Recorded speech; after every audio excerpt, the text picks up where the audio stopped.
एक दिन एक राजा ने अपने महल के द्वार से बाहर कदम रखा और वहां एक व्यक्ति को खड़ा पाया। उस आदमी के हाथ में एक मुर्गा था। राजा को देखकर उसने आदरपूर्वक प्रणाम किया और कहा, महाराज, मैंने आपके नाम पर जुआ खेला और इस मुर्गे को जीत लिया, इसलिए इस पर आपका ही हक है। कृपया इसे स्वीकार कर लें। इसे मेरे मुर्गी पालक को दे दो। राजा ने कहा। कुछ दिनों बाद राजा ने देखा कि वह आदमी फिर से गेट के बाहर खड़ा है।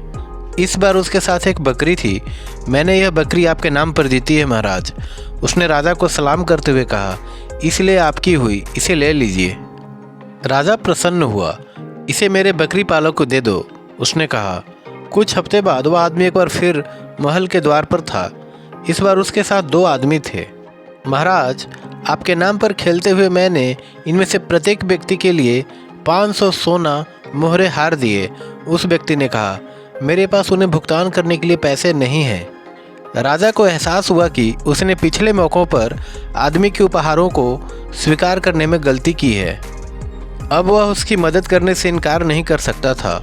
उसने 2 आदमियों को भुगतान कर दिया और जुआरी को उसके नाम पर फिर कभी नहीं खेलने की चेतावनी दी। दोस्तों, यह तरीका आजकल कई बड़ी बड़ी कंपनियां भी अपनाती हैं, जो पहले हमें फ्री में एकदम सस्ते दामों पर चीज़ों या सेवाओं की आदत डाल देती हैं और बाद में दाम बढ़ाकर पैसे के साथ साथ अच्छा खासा मुनाफा भी कमाते हैं। इसलिए दोस्तों, जब भी कोई वस्तु फ्री या बिना मेहनत की मिले तो उसे लेने से पहले 2 बार सोचिएगा ज़रूर। केवल कंपनी ही नहीं, राजनीतिक पार्टी भी फ्री का सामान देकर, फ्री की सेवाएं देकर अपना वोट मांगने के लिए आती हैं। तो दोस्तों, इस पर भी ध्यान देने की ज़रूरत है।